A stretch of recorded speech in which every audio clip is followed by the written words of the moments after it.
Can you explain to me the civil unrest program and the philosophy behind it? Yes. Um, the Civil Unrest Program is a program that's created by us, the guys here in this dog training club. This is Farm Martila's Kennel in West Palm Beach, Florida, and in Live Oak, Florida. Was put together for people that are in the dog training business and that want to train dogs to be able to market them and sell them. It's for basically canine brokers, canine trainers, people that have dog training businesses and have kennels. It's basically a program for reality training. It has detection, narcotics and explosives. It has personal protection certification, and it has a certification for police dogs, which are the three phases that are used to sell dogs in North America. We have the detection phase, which is all done on pseudo. The certification is done on pseudo on the 5 basic odors, and there's a time-sensitive scenario. There's an open field search scenario, and it's a cordoned off area, and you have 2 minutes to find the narcotics or the explosives hidden in the ground. And then you have also scenarios where it's indoor, where you have to search furniture, lockers, luggage, and there's another scenario where you have to do the boxes. And then there's a vehicle search scenario. And then also, it's all done under time. So the dog has to be 100% on all his finds, and basically it has to be done on his own. It has to be a search where the dog is working on his own. For the explosive detection certification, the dog cannot touch any of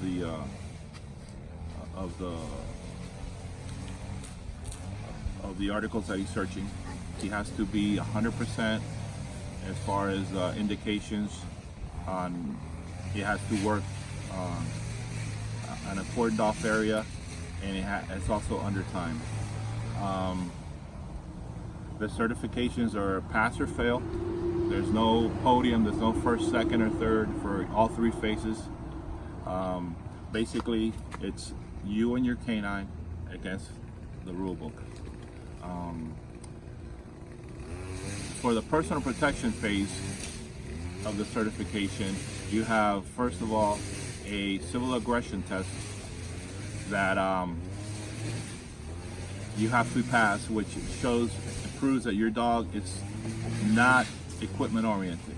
The dog is focused on the aggressor, the suspect, that's not wearing any equipment. Also, you have an obedience test, and you have bite work scenarios for personal protection.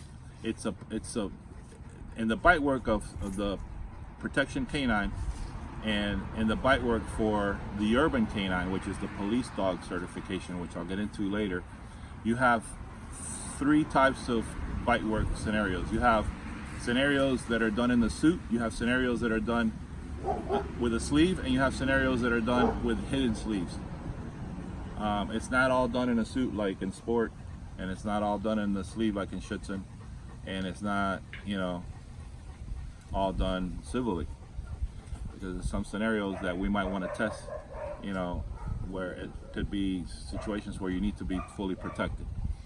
But it's the only program that's designed to test the dog with hidden sleeves. Also, you have the urban canine certification, which is the dogs that are being trained to be sold as police dogs.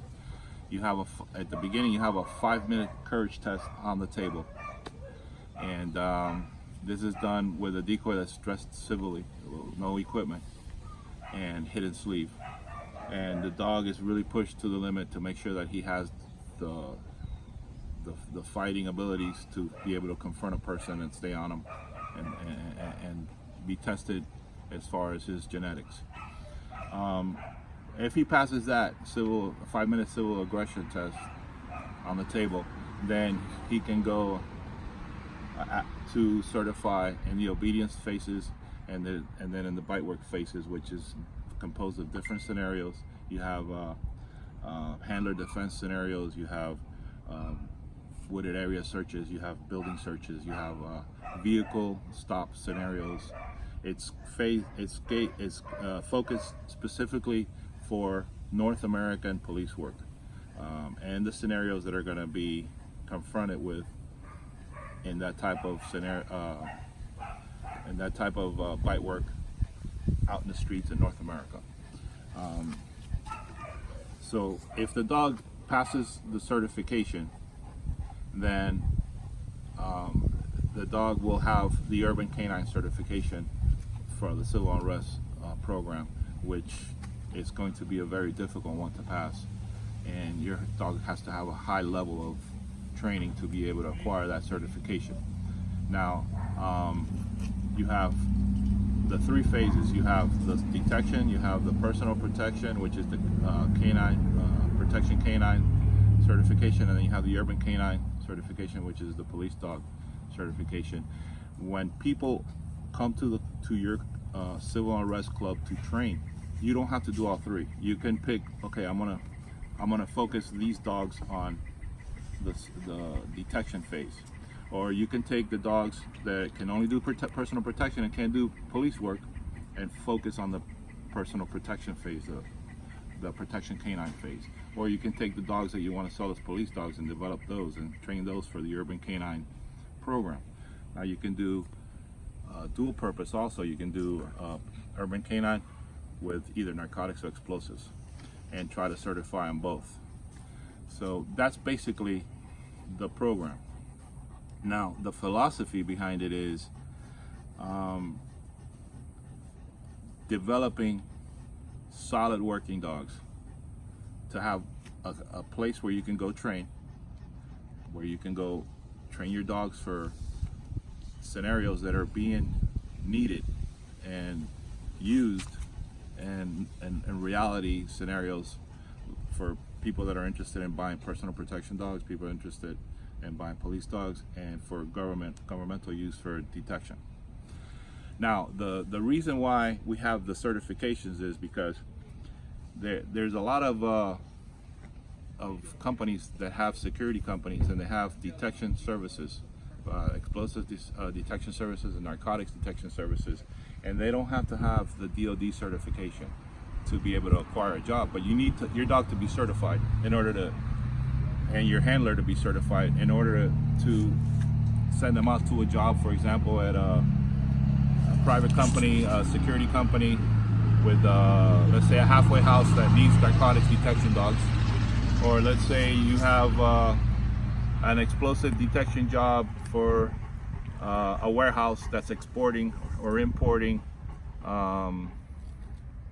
parcel from other countries, and you want to make sure that everything is safe. You might want to do an explosive job at a nightclub or a sports venue, wherever you're going to get hired. If you have a security business or you're in the security industry, but you're providing the services of narcotics detections and explosive detection dogs. So you don't have to have the governmental certifications, because they're not required to do those jobs, but you do want to have a certification where you can have the scenario where you're providing the service, but your dogs are certified. They did go through a test where they were tested at a high level, and the handler was tested at a high level. And you can use that certification to put those dogs out there to work.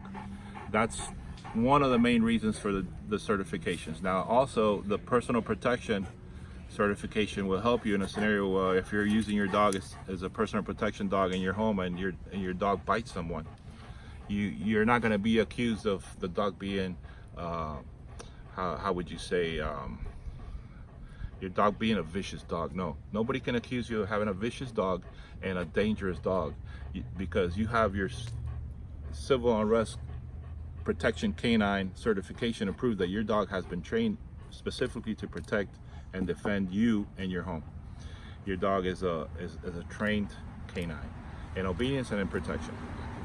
So you're not gonna have, it's gonna be a big advantage to you if there's lawsuits involved when you have your dog certified and you're using it as a personal protection. It's just like if you have a scenario where you use a gun and you shoot somebody trying to protect your life out in the streets.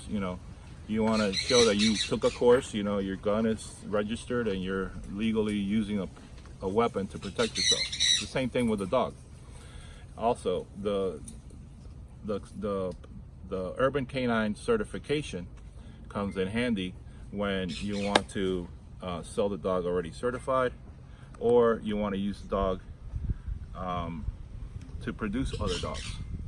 You can show that your dog has already have that level of training and your dog can do it. And so you're passing it down in your breedings, and you can bring those dogs to the club to produce other dogs and sell those dogs. You can sell those dogs as personal protection dogs, detection dogs, or police dogs.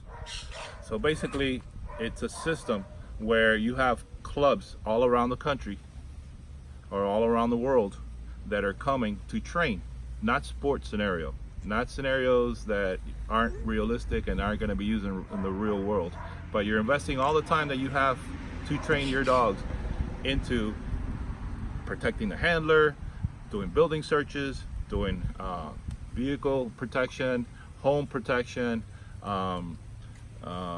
tracking, building searches, police scenarios, personal protection scenarios, detection scenarios. You're investing all your time into stuff that's going to be used. You're not going to be training your dog to find a box in the woods. You're not going to be training your dog to guard an object. You're not going to be training your dog to do stuff that it's never going to be used in reality work. So, which takes a long time to invest to be able to pass those dogs and certify those dogs in sport. So basically, the Urban Canine program is for people that are in the business that want to train dogs, sell dogs, or use dogs for reality work. Hopefully that explains it.